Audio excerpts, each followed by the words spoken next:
Hi everybody, my name is Jaden. I'm Jason. I'm Caden. And we are the Yahuwah and the Torah channel, and we thank you guys very, very much for hanging out with us. We are deep into our book, not even deep into our book, we're third chapter into the book of Revelations, Kazon, as they say. And gentlemen, how you guys doing? Good. How's the book of Revelation going for you guys? Confusing. You definitely have to figure out whether it's talking about future, past, present, whether this is for us or for somebody else. Future, past, present, right, exactly. All right, so the one thing that we had yesterday at the very end, and let me take it over there first, was read the little bit, guys, that we have about the morning star from chapter 2, right. The last thing that it says. And I shall give him the morning star.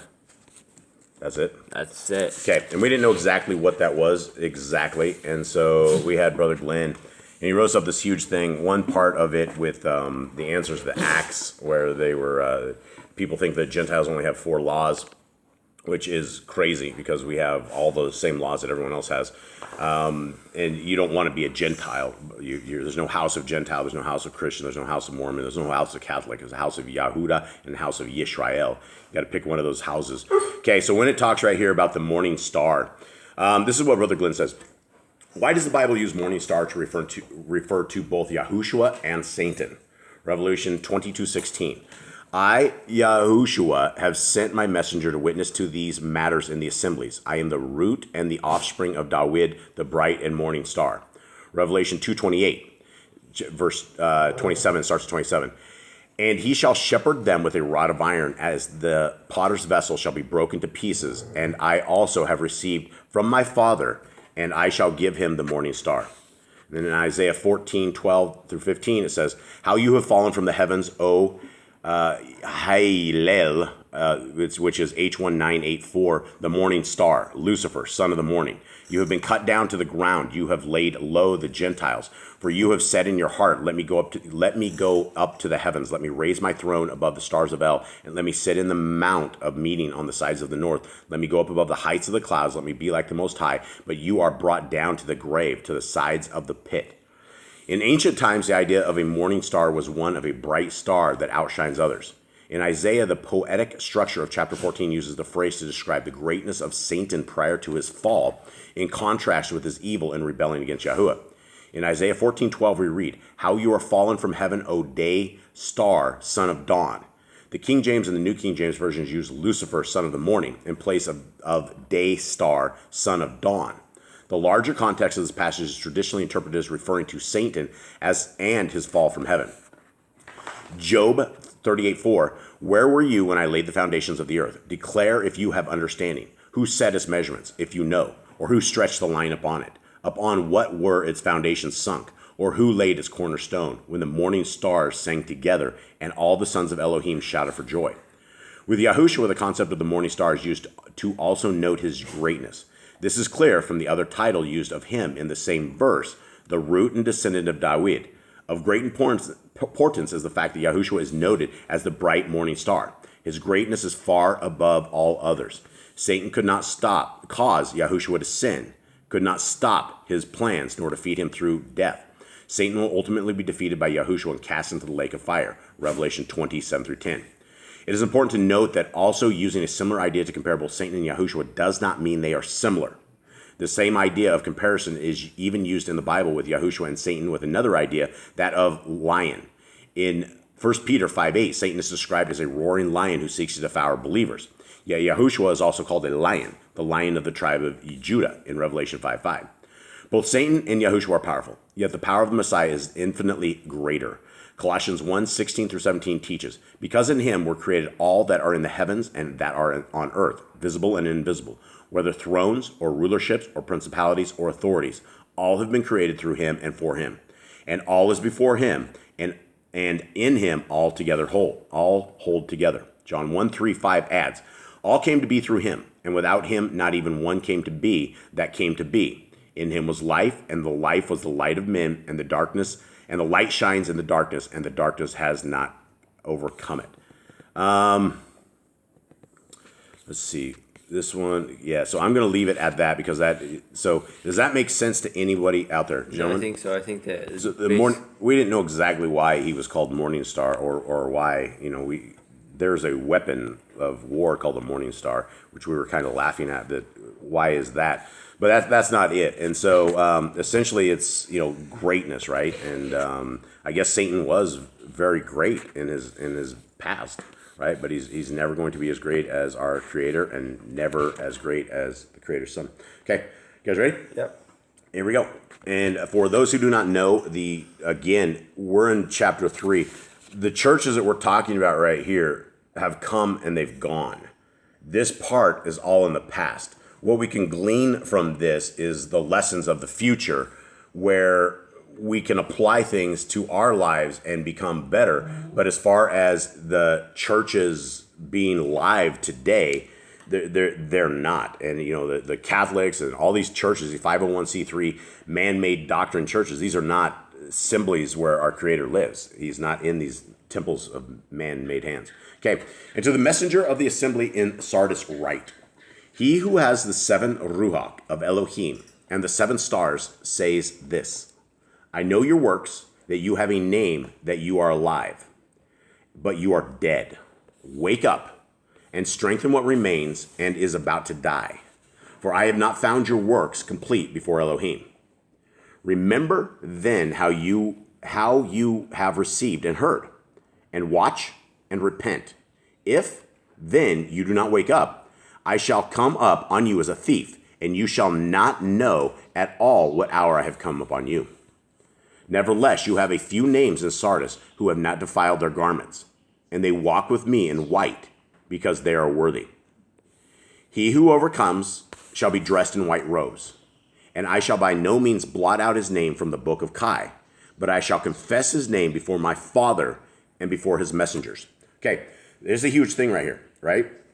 We don't know who he's actually talking about here, but the ones who overcame, or the ones who... What do you guys make of this, first of all? Ones who overcame, I think, are people who stayed away from sin, who were not tempted by sin, are able to overcome it and able to fight off hostile. Right, and here is a little thing about this Son of our Creator, right?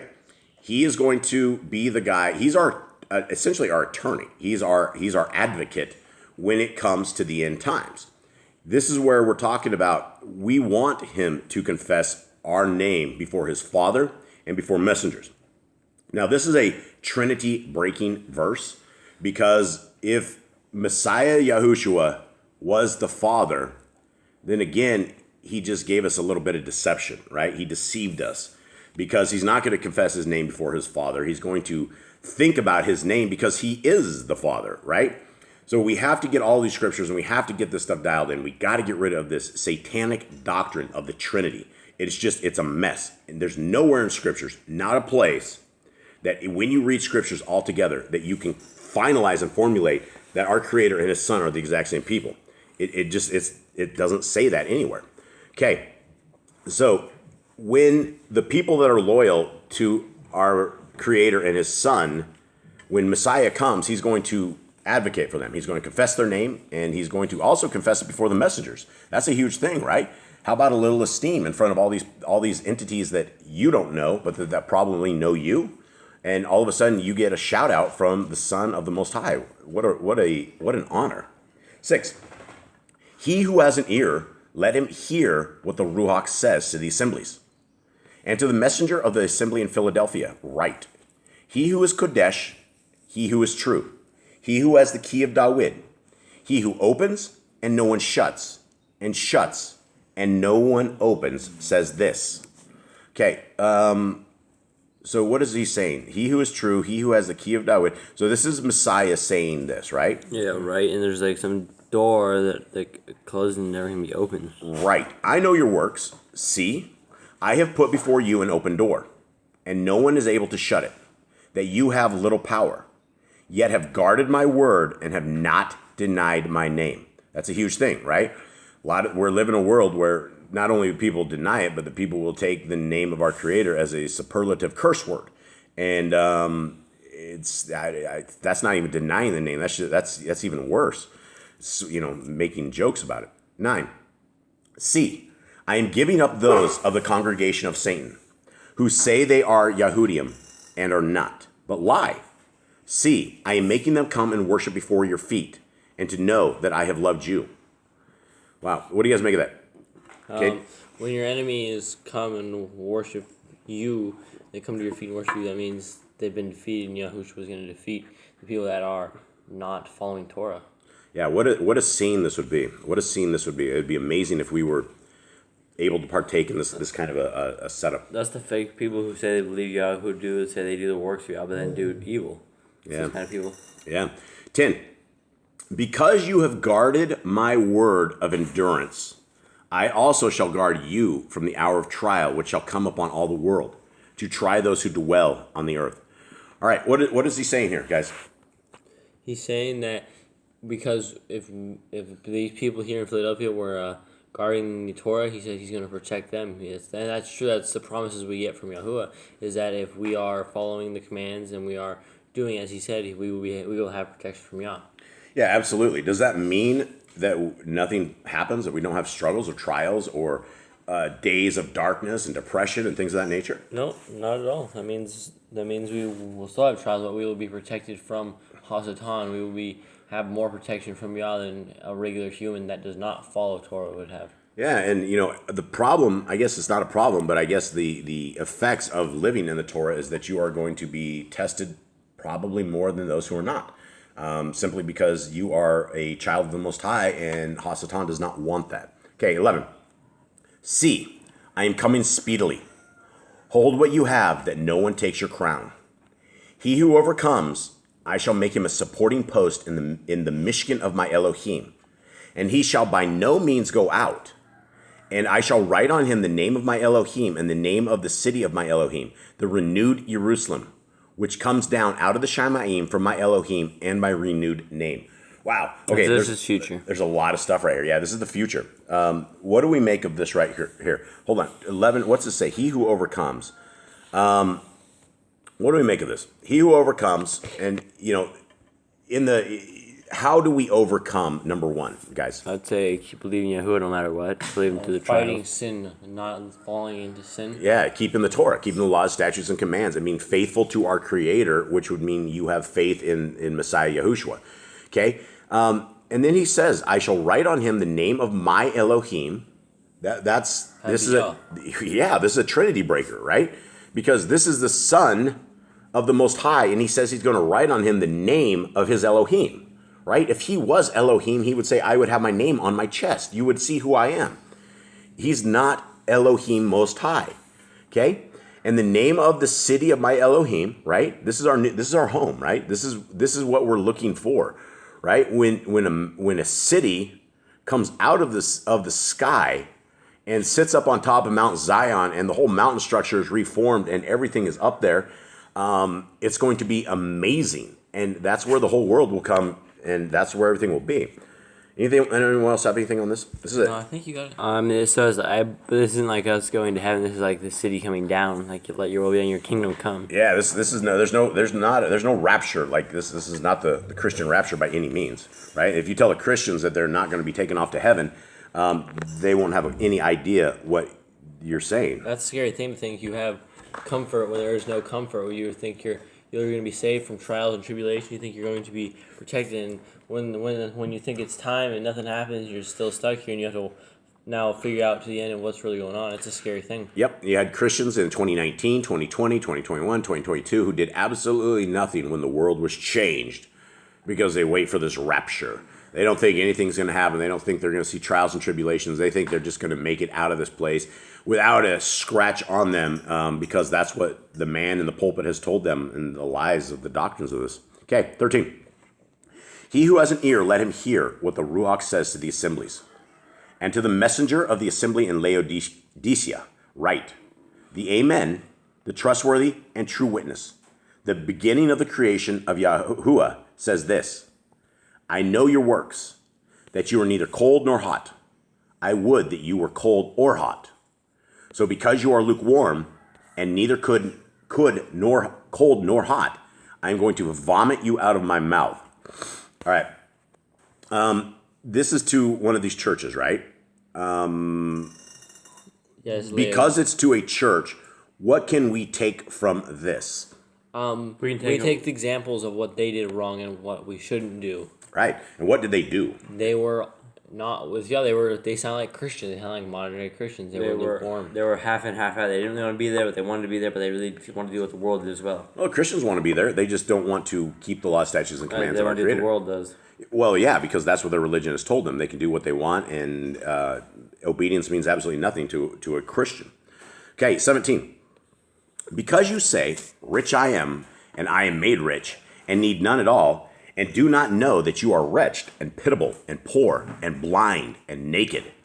I advise you to buy from me gold refined in the fire, so that you become rich, and white garments, so that you become dressed, so that the shame of your nakedness might not be shown, and anoint your eyes with ointment, so that you see. Okay, this is huge stuff right here, right? What do we make of this, right? Part of this is we're going to be naked before our Creator at some point, right? And we don't want to be naked. We want... right, it's the rich truth. If people say I'm rich and I made myself rich, I'm saying Yahuwah blessed me, something like that, you'll end up naked in front of Yahuwah. Yeah, absolutely. You are. And that's the thing is, it doesn't matter how much gold... Which dog is that? Yeah. It doesn't matter how much gold or silver you have. At the end of the day, it's all going to end up back into somebody else's hand, and you're going to become a grave in a grave with worms eating, through your eyes and things of that nature. So you're done. 19. As many as I love, I reprove and discipline. So be ardent and repent. Okay? So, if you are going through trials, things in your life, and you're not keeping the Torah, perhaps that's your clue. Perhaps if you're not keeping Genesis, Exodus, Leviticus, Numbers, Deuteronomy, and you don't have the obedience of our Creator, and life is upside down, everything is going completely wild, maybe it's time to look into that Torah. Maybe it's time to repent from the wickedness that we're into and change our life so that our Creator can be happy that He reproved us and disciplined us, and we learned from it. Because many people get reproved and disciplined, and they don't know why, and they continue on in their ways. But there is a Creator out there, and He is knocking and hearing. 20. See, I stand at the door and knock. If anyone hears my voice and opens the door, I shall come into him and dine with him, and he with me.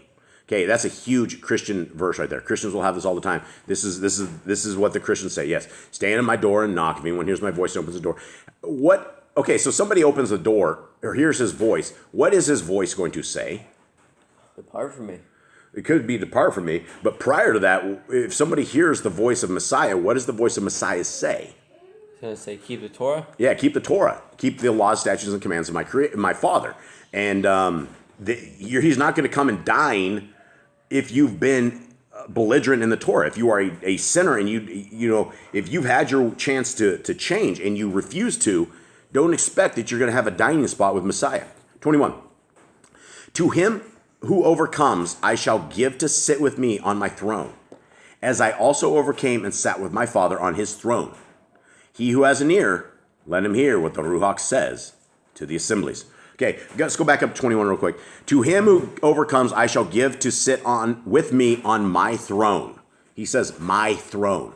Then he goes, as I also overcame and sat down with my Father on his throne. Like two people here. Do we have one throne or do we have two thrones? It sounds like two thrones. There's two thrones. Yeah. It sounds like the throne's big enough for both of them to sit on it. I don't think it's the same. I think there's two separate thrones. I think Yeah, should have thrones here, but I think he sat on his father's at some point. Maybe he sat down there, but he also overcame and sat with my Father on his throne. It sounds like they have two separate thrones, or that they are, without a shadow of a doubt, two separate entities. And I guess if nobody gets anything else from that, please break that Trinity deception. It is a curse. It is very, very evil. And it breaks the heart of our Creator, because He is a jealous out, and He wants us, and He wants our dedication. He wants our loyalty. He wants our hearts. He wants our minds. He doesn't want to share this with anyone else. So, guys, with that, thank you guys very, very much. Much love to everybody out there. We will see you again soon. All right, shalom. Shalom.